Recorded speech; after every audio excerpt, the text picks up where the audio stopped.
দেখুন, এটা তো নতুন নয়।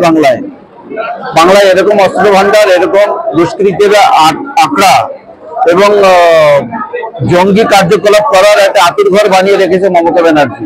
আর মমতা ব্যানার্জি তাদের বলছে দুষ্টু মিষ্টু ভাই, ছোট ছোট ঘটনা। আমি তো বলি এই সন্ত্রাসের মূল কেন্দ্র হচ্ছে মমতা ব্যানার্জি। এই জঙ্গি এবং নাশকতার মূল মাস্টার মাইন্ড মমতা ব্যানার্জি। ওকে ইমিডিয়েট গ্রেফতার করা দরকার আছে। এই বাংলার পুলিশ মন্ত্রী হয়ে করছেটা কিসে? সে যদি সামলাতে না পারে ছেড়ে দিক না গতি। এত গতির নেশা কিসের?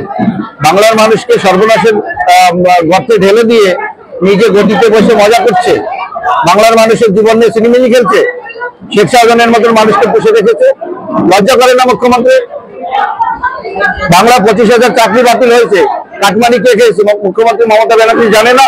294টা ভোটে সে নাকি ক্যান্ডিডেট, তাকে দেখে ভোট দেবে। তাকে দেখে যদি ভোট দেয়, সে যদি ক্যান্ডিডেট হয়, 294 যায়, আর কেন্দ্রে যা অপকর্ম হয়েছে তার দায়ভারও তার। সে এখনো কেন গদিতে বসে রয়েছে? মুখ্যমন্ত্রী বারবার কোথায় বলছেন যে বিজেপি চাকরি থেকে কি বলবেন? বিজেপি চাকরি খেতে মানে বিজেপির জন্যই চাকরি আছে। বিজেপি কি কোর্টে বসে আছে নাকি? কোর্টে তো বিচারপতিরা বসে আছে। আর চুরি করে ওই মার্কশিট জাল করে সাদা কাগজ দিয়ে কাটমানি খেয়ে চাকরি দিয়েছে। লজ্জা করে না? আমি বলবো যাদের চাকরি গেছে আর যারা চাকরি পায়নি সবাই জুতো নিয়ে আমার বাড়ির পাশে যেতে। আর জুতো মারার দরকার হয় মুখ্যমন্ত্রীকে, তা নাহলে শিক্ষা নেবে না। এত লোকের ভবিষ্যৎ নিয়ে ছিনিমিনি খেলতে এত লজ্জা করে না মহিলা মুখ্যমন্ত্রী? মা বোনদের সম্মান নিয়ে ছিনিমিনি খেলেছে। কি হয়েছে সন্দেশখাল জানে না? বিদেশি অস্ত্রের ভান্ডার পাওয়া যাচ্ছে সেখানে।